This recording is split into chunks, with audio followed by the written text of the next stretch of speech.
అలాగే నా పేరు మైత్ర వెంకట మై ఛానల్ ప్రకారం మన ఛానల్ సబ్స్క్రైబ్ చేసుకోకపోతే ఇప్పుడే సబ్స్క్రైబ్ చేసుకోండి. పక్కనే ఉన్న బెల్ ఐకాన్ క్లిక్ చేసి ఆల్లో పెట్టుకోండి. నా ఫర్దర్స్ మిస్ అవ్వకుండా చూడొచ్చు. చాలా మంది చూస్తున్నారు కానీ సబ్స్క్రైబ్ చేసుకోవట్లా. So please try to subscribe and click the bell icon also. ఈ వీడియోలో మనం యాక్టర్ శివాజీ గారి యొక్క బిగ్ బాస్ సీజన్ 7 జర్నీ గురించి అయితే మాట్లాడుకోబోతున్నాం. సో తర్వాత ఎవరి గురించి మాట్లాడాలి అనుకుంటున్నారో కింద కామెంట్ సెక్షన్లో తెలియజేయడానికి అయితే ట్రై చేయండి. ఇది బిగ్ బాస్ స్పాట్లైట్ ఎపిసోడ్ 3 ఇది. అండ్ ఫర్దర్గా మనం మాట్లాడుకుందాం, బిగ్ బాస్ మొదలయ్యే వరకు మాట్లాడుకుందాం. సో ఎవరి గురించి తర్వాత వీడియో చేయాలో కింద కామెంట్ సెక్షన్లో చెప్పండి. అండ్ ఇది మనమే స్టార్ట్ చేసాం. ఫస్ట్ ఆల్రెడీ కళ్యాణ్ది అండ్ తనూజాది కూడా వీడియోస్ అయితే చేశాను. ఎవరైనా చూడకపోయినట్టయితే చూడండి, అవి కూడా చాలా నచ్చుతాయి మీకైతే. సో బిగ్ బాస్ లవర్స్ అందరికీ కూడా చాలా అంటే చాలా బాగా అనిపిస్తాయి ఆ టాపిక్స్ అన్నీ కూడా. సో మంచి సిరీస్ ఇది. సో నేనే స్టార్ట్ చేసాను ఫస్ట్. సో ఇది మళ్ళీ ఇంకెవరైనా తర్వాత స్టార్ట్ చేసినా కూడా, ఇది కాపీ కొట్టో ఇన్స్పైర్ అయ్యో ఏదో ఒకటి చేసి స్టార్ట్ చేసినా కూడా, సో మళ్ళీ అక్కడ చూసి తర్వాత వచ్చి నేను స్టార్ట్ చేశాను అనకండి, నేనే ఫస్ట్ స్టార్ట్ చేశాను, అది ముందే చెప్పుకుంటున్నాను అంతే. సో లైక్ చేసి హైప్ పాయింట్స్ ఇవ్వండి. ఎవరైతే శివాజీ గారి ఫ్యాన్స్ ఉన్నారో, సీజన్ 7 ఫ్యాన్స్ ఉన్నారో, స్పై ఫ్యాన్స్ ఉన్నారో, వాళ్ళందరూ కూడా లైక్ అయితే చేసి హైప్ పాయింట్స్ అయితే ఇవ్వడానికి ట్రై చేయండి. సో దట్ వీడియో కొంచెం ఎక్కువ మందికి రీచ్ అయ్యే ఛాన్స్ అయితే ఉంటుంది. సో బేసిక్గా శివాజీ గారు, చాలామంది కంటెస్టెంట్లు బిగ్ బాస్లోకి వస్తుంటారు, వెళ్ళిపోతుంటారు. కానీ డే 1 నుంచి డే 105 వరకు ఇంపాక్ట్ క్రియేట్ చేయడం, అంటే ప్రతిరోజు ఇంపాక్ట్ క్రియేట్ చేయడం అనేది చాలా ఇంపార్టెంట్. ఎవరి వల్ల కాదు అది. అండ్ ఇంకొకటి ఎట్లా అంటే, ఆదివారం అంటే సండే ఫండే అనుకునే టైంలో కూడా ఆదివారాన్ని కూడా ఆయన బేసిక్గా సీరియస్గా మార్చగలడు. ఆయన అట్లాంటి పర్సన్ ఆయన. అంటే బేసిక్గా బిగ్ బాస్ అపర చాణక్యుడు. బిగ్ బాస్ ఆయన బేసిక్గా బిగ్ బాస్ని దాటి ఆలోచించగలుగుతుంటాడు. బిగ్ బాస్ నెక్స్ట్ ఏం ఆలోచిస్తారంటే, ఒక 20-30 మంది టీం కలిసి ఓ దగ్గర కూర్చొని ఒక డిస్కషన్ చేసుకొని ఒక డెసిషన్కి వచ్చి ఒక టాస్కో ఒక థింగో ఏదో ఇంప్లిమెంట్ చేస్తే, దాన్ని ఈయన ఒక్కడే కూర్చొని ఒక దగ్గర కూర్చొని ఆలోచించుకొని, ఈయన బేసిక్గా దాన్ని ఏమంటారు దాటి ముందు ఆలోచించగలడు, దాన్ని దాటి ఆలోచించగలుగుతుంటాడు ఆయన. సో అది నిజంగా చెప్తున్నా, చాలా అంటే చాలా నెక్స్ట్ లెవెల్ థింగ్ అది. అది ఎవరికో కానీ పాసిబుల్ అయ్యే విషయం కాదు. అది అంత ఈజీగా పాసిబుల్ అవ్వదు ఎవరికో కానీ. బట్ శివాజీ గారు is very much capable of that. అది నాకు చాలా అంటే చాలా సర్ప్రైజింగ్గా అనిపించేది నాకు చాలాసార్లు.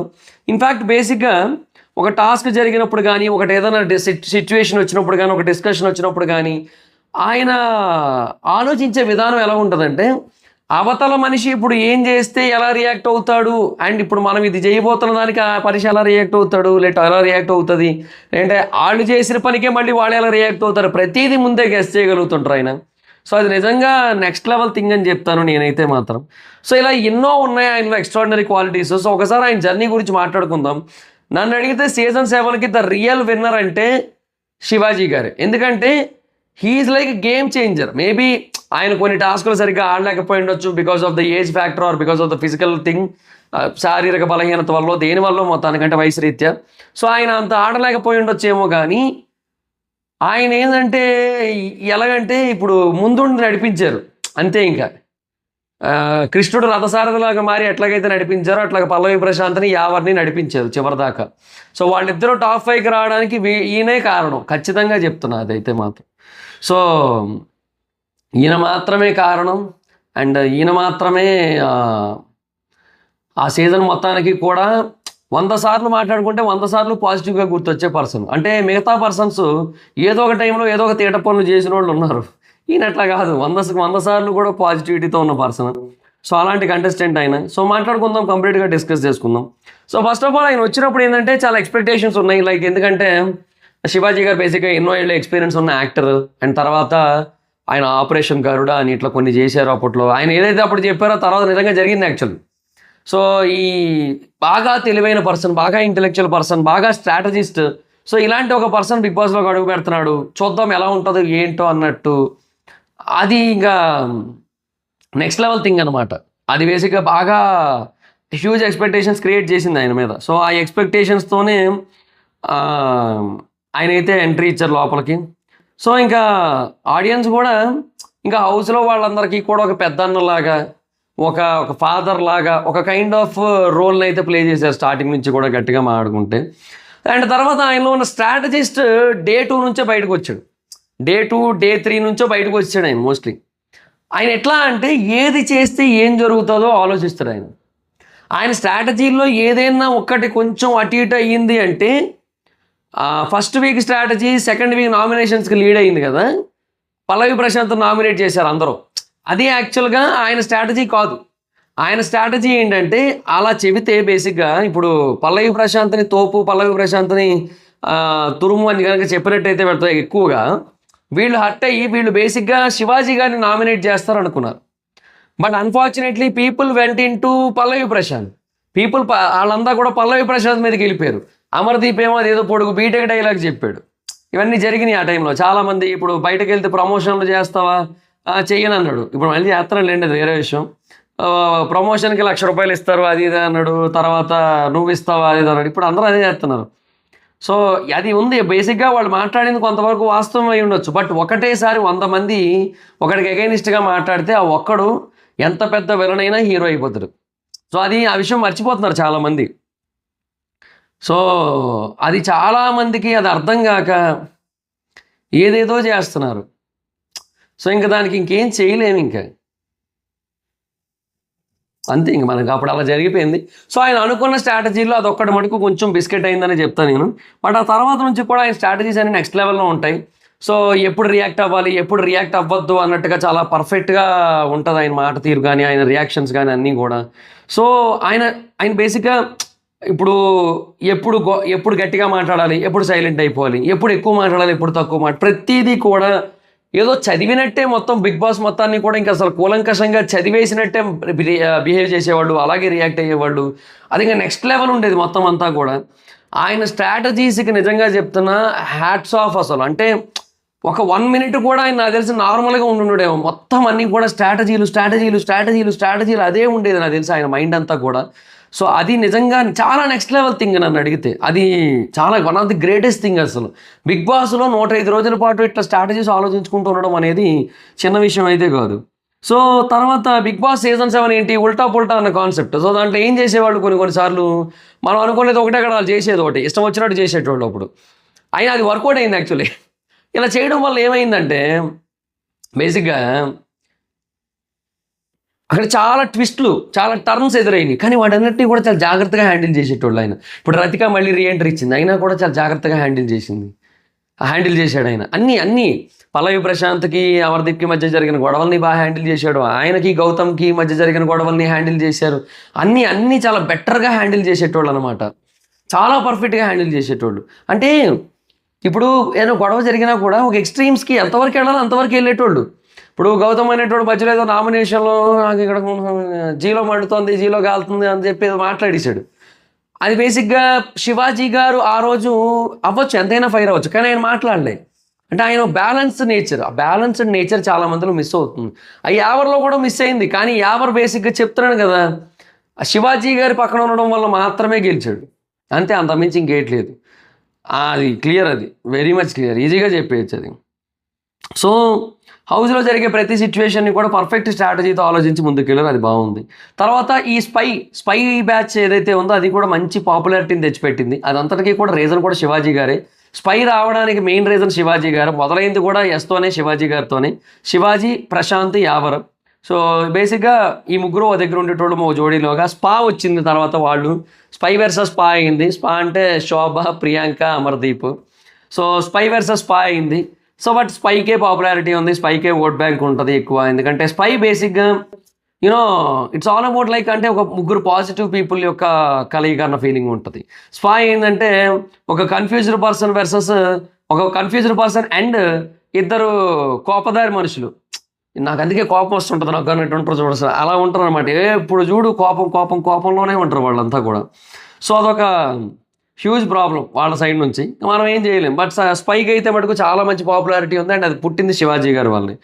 తర్వాత హెల్త్ ఇష్యూస్ వచ్చాయి, మధ్యలో బయటికి వెళ్ళిపోయినట్టు వెళ్ళారు. బట్ అయినా కూడా మళ్ళీ కంబ్యాక్ ఇచ్చారు. Comeback is next level. Comeback ఇంకా బాగా వర్కౌట్ అయింది. హెల్త్ ఇష్యూస్ వల్ల వెళ్ళిపోయినప్పటికీ కూడా మళ్ళీ ఆ హెల్త్ ఇష్యూస్ అట్లా క్యారీ ఫార్వర్డ్ అవుతున్నప్పటికీ కూడా ఎంతో కొంత పర్ఫామ్ చేసి ఆయన కుదిరినంత వరకు, ఆయన హెల్త్ ఇష్యూ కనుక లేకపోయింది, టాస్క్లు ఇంకొంచెం బెటర్గా కనుక పర్ఫామ్ చేసినట్టయితే, ఆయన స్ట్రాటజీస్తో కానీ దేంతో అయినా ఆయన ఆడగలిగినట్టయితే ఆయన ఈజీగా ఎక్కడికో వెళ్ళిపోయిన ఆయన ఈజీగా టాప్ 2 కానీ టాప్ 1 కానీ వెళ్ళిపోయి. నన్ను అడిగితే the real winner of Bigg Boss season 7 is Shivaji garu. ఎందుకంటే శివాజీ గారు మాత్రమే గెలవాలి అసలు యాక్చువల్గా ఆ సీజన్ మొత్తానికి కూడా, గట్టిగా మాట్లాడుకుంటే. ఎందుకంటే ఆయన బేసిక్గా ఆయన ఏంటంటే బట్ విన్నర్ అవ్వలేకపోయినప్పటికీ కూడా కింగ్ అవ్వకపోయినప్పటికీ కింగ్ మేకర్ అయ్యారు ఆయన. సో అదనమాట కాన్సెప్ట్. సో ఆయన ఇప్పుడు కింగ్ మేకర్. ఆయన బేసిక్గా పల్లవి ప్రశాంత్ గెలిచాడంటే అది జస్ట్ బికాస్ ఆఫ్ శివాజీ గారు. పల్లవి ప్రశాంత్ యొక్క ఎమోషన్ని, పల్లవి ప్రశాంత్ యొక్క అగ్రెషన్ని, పల్లవి ప్రశాంత్ యొక్క యాటిట్యూడ్ని అన్నింటినీ కూడా కంట్రోల్ చేసి అణిచుంచారు ఆ 105 రోజులు కూడా. అంటే బేసిక్గా శివాజీ గారు బయట మాత్రమే మనకి ఎట్లా అంటే కొంచెం సొసైటీలోని రియల్ ఇష్యూస్ గురించి వాటి గురించి మాట్లాడుతుంటారు, సొసైటీలో మంచి కోసం పోరాడుతుంటారు, ఇట్లాంటివన్నీ ఉంటాయి కదా. సో ఆయన బయటే కాదు, లోపల కూడా ఆయన అంతే. సో ఆయన బయట ఎలాగైతే మొన్న కొన్ని విషయాల గురించి మాట్లాడి కొన్ని కాంట్రవర్సీలు అట్లా దుమారాలు కూడా అయినాయో, సో లోపల కూడా బేసిక్గా ఆయన ఎవరి వైపు నిలబడ్డారంటే ఒక ఇద్దరు సామాన్యుల వైపు నిలబడ్డారు. ఒక రైతు అంటే అది ఏవో రైతు మొత్తానికి పల్లవి ప్రశాంత్ అనేటువంటి నా దృష్టిలో ఇప్పటికీ ఒక ఫేక్ రైతు బిడ్డే కానీ వాట్ ఎవర్ ఇట్ ఈస్, ఆ టైంలో అతను ఒక రైతు బిడ్డగానే కన్సిడర్ చేశారు కదా. ఎందుకంటే నిజంగా ఒక ఫార్మర్ కానీ అతను కొన్ని వీడియోస్ అయితే చేసి అట్లా వచ్చాడు. సో పల్లవి ప్రశాంత్ని తీసుకొని వచ్చారు కదా. పల్లవి ప్రశాంత్ ఒక సామాన్యుడే, ఒక రైతుగా ఉన్న వ్యక్తి. సో తన పక్కన నిలబడ్డారు. యావర్ ఒక నిరుపేద వ్యక్తి, ఒక ముస్లిం వ్యక్తి, సో బేసిక్గా ఒక మైనారిటీకి చెందిన పర్సన్. సో ఇలాగా ఈ కైండ్ ఆఫ్ వ్యక్తుల పక్కన నిలబడడం అనేది ఆయనకి బాగా నడుస్తుంది. తర్వాత వాళ్ళ పక్కన చేరింది ఎవరు మళ్ళీ అంటే బోలే గారు. బోలే గారిని ఎందుకు పెట్టారు? కళాకారుడిని ప్రోత్సహించాలి, సామాన్యుడు పక్కన నిలబడాలి, ఇలాంటి కొన్ని ఆస్పెక్ట్స్ ఉంటాయి. ఇవన్నీ కూడా శివాజీ గారికి ఏంటంటే ఆయన బయటే కాదు లోపల కూడా అంతే. ఆయన జెన్యున్గా న్యాచురల్గా అలాగే ఉంటారు ఆయన. సో అలా ఉండడం వల్ల అవి ఆయనకి చాలా మంచి అడ్వాంటేజెస్ కూడా అయ్యాయి. అంటే కొంతమంది ఏంటంటే ఆయన డామినేట్ చేస్తున్నాడు హౌస్ని అని చెప్పి కొంతమంది మాట్లాడినప్పటికీ కూడా, బట్ చాలామంది సపోర్టర్స్ ఆయన గురించి మాట్లాడింది ఏంటి అంటే is like leader of the house, ఆయనే లీడర్. ఈవెన్ నాగార్జున గారు కూడా బేసిక్గా శివాజీ గారి దగ్గర ఏమీ మాట్లాడలేని పరిస్థితి వచ్చేసింది. ఒక సిచ్యువేషన్ ఉంటుంది, అసలు కాలు కింద వేసి తొక్కాలి అన్న శోభ అది ఆ డైలాగ్ది. సో అది దానికి తర్వాత నాగార్జున గారికి ఇచ్చిన రెస్పాన్స్, తర్వాత ఆడియన్స్కి ఇచ్చిన రెస్పాన్స్, అందరికీ కూడా ఇచ్చిన రెస్పాన్స్ ఏదైతే ఉందో అది నిజంగా పీక్స్. అసలు అది నెక్స్ట్ లెవెల్. అంటే ఆ టైంలో ఆయన ఏదైతే డిఫెండింగ్ స్కిల్స్ ఉన్నాయో ఆయనలో, అది అరాచకం అని చెప్తాను నేనైతే మటుకు. ఎందుకంటే ఆయన ఆయన ఆయన ఒక ఆయన ఒక ఒక సామ్రాజ్యాన్ని సృష్టించుకున్నాడు తనకు తాను. నన్ను ఎవరు ఏం చేయలేరని ఆయనకు కూడా ఐడియా ఉంది. అండ్ దానికి తగ్గట్టుగా ఆయన జెన్యున్గా ఆయనకు నచ్చినట్టుగా ఆయన అనిపించినట్టుగా ఆయన రియాక్ట్ అయ్యేటోడు అనమాట. అది బాగుండేది. సో ఎమోషనల్గా కూడా ఉండేటోళ్ళు, ఎస్తమాను ఈ సీరియస్ నేచరు, సీరియస్ ఫైర్ అదే కాకుండా ఎమోషనల్గా కూడా ఉండేటోళ్ళు. ఫ్యామిలీ గురించి మాట్లాడినప్పుడు ఎప్పుడు కూడా ఎమోషనల్గా ఉండేటోళ్ళు, ఫ్రెండ్స్ గురించి ఎమోషన్ అయ్యేవాళ్ళు. అండ్ తర్వాత ఆయన గురించి కూడా ఆయన కొంచెం ఎమోషనల్ అయ్యారు. అండ్ హౌస్ మేట్స్ ప్రాబ్లమ్స్ని మోస్ట్లీ తన ప్రాబ్లమ్స్ కింద చాలాసార్లు కన్సిడర్ చేసిన సందర్భాలు కూడా ఉన్నాయి. సో ఇవన్నీ కూడా ఉన్నాయి. సో 100 days జర్నీని చూపించినప్పుడు ఆయన బేసిక్గా చాలా ఎమోషనల్ అయ్యి, సో అవన్నీ ఉన్నాయి. సో చాలా ఎమోషనల్గా కూడా ఉంటారు. But at the same time అవసరమైన చోట మటుకు చాలా సీరియస్, చాలా స్ట్రాటజిక్గా, చాలా టాక్టిక్గా ఆలోచిస్తారనమాట. అది ఇక్కడ బెస్ట్ పార్ట్.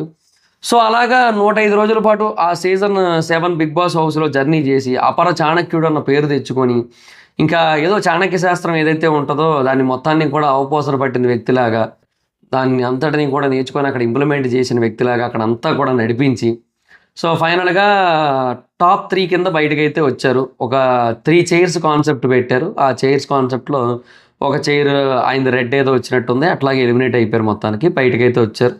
సో స్టిల్ ఆయన నడిపించిన విధానం అయితే మటుకు నెక్స్ట్ లెవెల్. మళ్ళీ చెప్పొచ్చు ఆ మాట. నిజంగా చాలా అంటే చాలా నెక్స్ట్ లెవెల్, పీక్స్. అసలు అది సెన్సేషన్ అదంతా కూడా. సో ఇంకా మళ్ళీ ఎవరు ఆయన ఇంకా డామినేట్ కూడా చేయలేరు ఆ స్టైల్లో అన్నట్టుగా కూడా ఆయన అయితే ప్రూవ్ చేసుకుంటూ వెళ్ళారు. అంటే he is more than strategist, he is more than analyst, he is more than ఏమంటారు అచీవర్. అంటే ఆయన సాధించింది టాప్ 3నే కావచ్చు, కానీ he's bigger than the top 3. అంటే లైక్ టాప్ 1 టాప్ 2 కంటే ఆయన్ని ఎక్కువ గుర్తుపెట్టుకుంటారు సీజన్ 7 అంటే. పల్లవి ప్రశాంత్ అమర్దీప్ కంటే ఎక్కువ శివాజీ గారిని గుర్తుపెట్టుకుంటారు. నేను మళ్ళీ అమర్దీప్ గురించి ఒక వీడియో చేస్తాను, తర్వాత పల్లవి ప్రశాంత్ గురించి ఒక వీడియో చేస్తాను. నెక్స్ట్ వీడియో పల్లవి ప్రశాంత్ గురించే, not on a positive way. So Bigg Boss స్పాట్లైట్లో ఏదైనా ఒక వీడియో నెగిటివ్గా ఉంటుందంటే అది పల్లవి ప్రశాంత్ కోసమే. సో అంతే, ఇంకా అంతమించి ఇంకేయట్లేదు. సో ఓకే, సో ఇది బేసిక్గా సీజన్ 7లో శివాజీ గారి జర్నీ. అండ్ బేసిక్గా చెప్తున్నాను కదా, ఎంతమంది ఉన్నప్పటికీ కూడా ఆ సీజన్లో ఎంతోమంది కంటెస్టెంట్ ఉన్నారు, వాళ్ళు ఇంకా ఎక్కువ యాక్టివ్గా కనబడతారు. ప్రియాంక జైన్ యాక్టివ్ కనబడుతుంది, శోభ యాక్టివ్గా కనబడుతుంటుంది, ఇంకా అర్జున్ గారు కూడా చాలా యాక్టివ్గా కనబడుతున్నారు ఈ మధ్యకాలంలో సినిమాల్లో. వాళ్ళ ఇంట్లో అయినా ఎంతమంది ఎంత యాక్టివ్ కనబడినా కూడా శివాజీ గారిని మాత్రమే ఎక్కువగా గుర్తుపెట్టుకుంటారు సీజన్ 7 అంటే. సో ఆ లెవెల్ ఆఫ్ ఇంపాక్ట్ అయితే క్రియేట్ చేశారు. సో చాలా అంటే చాలా హై లెవెల్ పాజిటివిటీతో కూడుకున్న పర్సన్ అనమాట. పీక్స్ అసలు మొత్తం అంతా కూడా. సో ఇవన్నీ కూడా జెన్యున్గా చెప్పాలంటే ఇప్పటికీ ఒక డిసప్పాయింట్మెంట్ అయితే ఉంటుంది నాకు. శివాజీ గారు గెలిచుంటే ఓకే, ఆ సీజన్కి అంత రేటింగ్లు వచ్చినందుకు అంత జస్టిఫైడ్ ఉండేది అని చెప్పి. బట్ శివాజీ గారు గెలవలేదు. సో టాప్ 3లో ఉన్నారు. టాప్ 2 కూడా రాలేదు. సో సెకండ్ రన్నర్ అప్ అయ్యారు. స్టిల్ ఇట్స్ ఓకే, కానీ ఎందుకో ఎక్కడో చిన్నది హట్టింగ్ ఉంటుంది. శివాజీ గారు గెలిచుంటే బాగుండు అనేది ఇప్పటికీ ఉంది నాకైతే మటుకు. సో ఒక ఎక్స్ట్రాడినరీ కంటెస్టెంట్. బేసిక్గా తర్వాత సీజన్స్లో చాలామంది శివాజీ గారిని ఇన్స్పిరేషన్గా తీసుకొని శివాజీ గారి లాగా ఆడాలి అని చెప్పి అనుకుంటారు, కానీ వాళ్ళ వల్ల కాదు. వాళ్ళతో అవ్వని పని అది. సో ఎంత ట్రై చేసినప్పటికీ కూడా అది వర్కౌట్ కాక చాలామంది వదిలేస్తారు కూడా. అది మరి పరిస్థితి. అంత లెవెల్ ఆఫ్ ఎఫర్ట్ ఎవరు పెట్టలేరు శివాజీ గారు పెట్టినట్టు. శివాజీ గారు analyst, Shivaji garu strategist. Main ఏంటంటే he's bigger than Bigg Boss. He's the Bigg Boss of the Bigg Boss అదనమాట. ఈవెన్ నాగార్జున గారు కూడా అంత కాన్ఫిడెంట్గా ఎలా చెప్పగలుగుతారు ఆయన అంటే ఆ ఎక్స్పీరియన్స్ కూడా ఉంది. మళ్ళీ అంత ఎక్స్పీరియన్స్ ఉన్నవాళ్ళు కూడా రాలేరు. సో ఇప్పుడు బేసిక్గా ఇప్పుడు అంత ఎక్స్పీరియన్స్ అంటే ఎవరో శ్రీకాంత్ గారు అంటే ఇంకెవరో రావాల్సి ఉంటుంది. సో వాళ్ళు వచ్చినా వాళ్ళు ఇంతలాగా ఆలోచించకపోవచ్చు అట్లా అనమాట. సో ఎక్స్పీరియన్స్ కూడా ఉంటేనే మనం నాగార్జున గారి దగ్గర అంత స్ట్రాంగ్గా అంత సాలిడ్గా మాట్లాడగలుగుతాం. సో ఇవన్నీ ఉంటాయి అక్కడ. సో శివాజీ గారిని కాబట్టే అక్కడ యూనో నాగార్జున గారు కూడా కొంచెం కన్సిడర్ చేశారు. అంటే కొంచెం ఆయన ఏమైనా కొంచెం ఎదురు సమాధానం చెప్పినా కూడా ఓకే అనుకుంటారు. తర్వాత ఏదో సినిమా ప్రమోషన్లు కూడా చేయించారు శివాజీ గారితో. బిగ్ బాస్ అయిపోయిన వెంటనే ఏదో ఇంటర్వ్యూలా చేసి ప్రమోషన్ అది చేయించారు. సో అదంతా కూడా ఉంటుంది. ఎందుకు ఉంటుందంటే బికాస్ ఆఫ్ దిస్. నేనేమన్నా అంటే అక్కడ ఆ ఎక్స్పీరియన్స్ అనేది కూడా మ్యాటర్. మనకే ఇప్పుడు ఫర్ ఎగ్జాంపుల్ నేను మీరు వెళ్ళామనుకుంటాం, వెళ్ళి అక్కడికి వెళ్ళి మాట్లాడుతున్నప్పుడు మనం ఇలాగ శివాజీ గారు ఇప్పుడు ఏం చేయమంటారా అండి, నేను చేతులు కట్టుకొని కూర్చోమంటారా అంటే అది నాగార్జున గారికి ఎదురు సమాధానం చెప్పారు ఫీలింగ్ వస్తుంది బయట. శివాజీ గారు చెప్పారు కాబట్టి తర్వాత, ఎందుకంటే ఆ ఎక్స్పీరియన్స్ అదంతా. బాబు గారు అని మాట్లాడుకునేది, బాబు గారు అని చెప్పి ఎవరు పిలుస్తారు? నాగార్జున గారిని మనం బాబు గారు నమస్తే అండి అని పిలుస్తాం, ఏంటి అవ్వదు. అదే ఆ ఎక్స్పీరియన్స్ ఉంటుంది. ఆ ఎక్స్పీరియన్స్ మ్యాటర్స్ అనమాట. ఇండస్ట్రీలో ఎన్నో ఏళ్ళుగా ఆయన ఉండడం, ఎన్నో సినిమాల్లో చేయడం. చిరంజీవి గారు ఇంద్రా సినిమా అంతకుముందు ఎప్పటి నుంచో ఉన్నారు ఆయన. సో ఆయన కూడా హీరోగా కొన్ని సినిమాలు చేశారు. ఇవన్నీ ఉండడం వల్ల ఒక అడ్వాంటేజ్ అనమాట శివాజీ గారికి.